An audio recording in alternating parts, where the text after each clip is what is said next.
Então, sobre a temática deve ser a frase de comando da sua história. Ela deve estar em todos os detalhes, em todos os momentos, em cada segundo da sua história. Muitas vezes a gente quer criar uma história de mistério, mas a gente coloca só no tema principal o mistério. Esquece de colocar o cara entregando leite, ou o cara vendendo um pão, fazendo um movimento meio misterioso. Então, se o seu tema é mistério, você deve aproveitar cada segundo para deixar essa pulga atrás da orelha do leitor. A mesma coisa com uma temática de terror.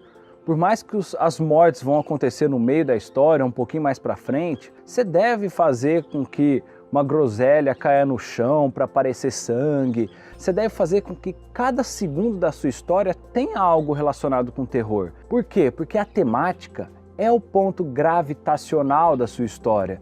Tudo deve girar em torno dessa temática. Se você lê o Édipo Rei, do começo ao fim, no final ele fica cego, você vai perceber que durante toda a história tem a palavra cegueira e visão. Por quê? Porque o tema sugere para cada uma dessas outras cenas que ele transborde a temática de formas sutis até chegar no tema principal. Então nada deve fugir da sua temática. Isso vai te ajudar a terminar a sua história, a concluir, a você não abandonar no meio ou a qualquer momento, porque a vida não é feita de coisas certas, a cada segundo tem alguma coisa nova acontecendo, tem alguma coisa, nada é tão previsível assim. Então vai te ajudar a não fugir dessa sua história. Tem um caso de um jornal dos Estados Unidos em que o lema deles é: coloque o nome dos habitantes dentro do jornal. Eu não sei se você é do interior, eu sou aqui de Ribeirão Preto. Eu gostava muito do jornal, de ler jornal, porque eu via as pessoas que eu conhecia, né? Hoje não mais, né? Porque os jornais acabaram comprando matérias de grandes filiais e acabam reproduzindo isso. Mas antigamente os jornais locais davam muito valor para o habitante local, né? Então, nos Estados Unidos tem um jornal que o lema é: coloque o máximo de nomes possíveis, né?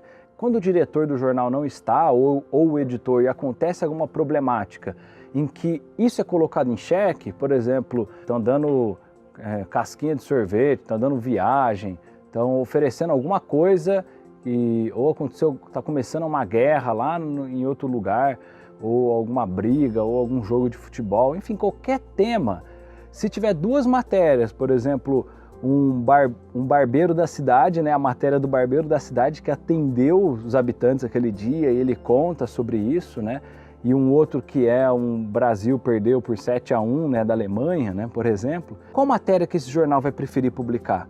Se ele tem essa frase de comando que ajuda a orientar o seu conceito, é óbvio que ele vai escolher a matéria do barbeiro. Por mais que seja simples, besta, mas ali na matéria tem uns 10, 20 nomes dos habitantes dessa cidade. E na matéria do 7-1 do Brasil não tem nenhum. Então ele vai priorizar por essa outra matéria, fazendo com que o seu tema, o tema do jornal, o lema do jornal, não fuja do seu assunto, não fuja do seu objetivo. E assim, a gente começa a escrever uma história e no dia seguinte a gente acorda e vai continuar a escrever ou de uma outra vez, e nós não somos mais as mesmas pessoas, nós já pensamos diferentes.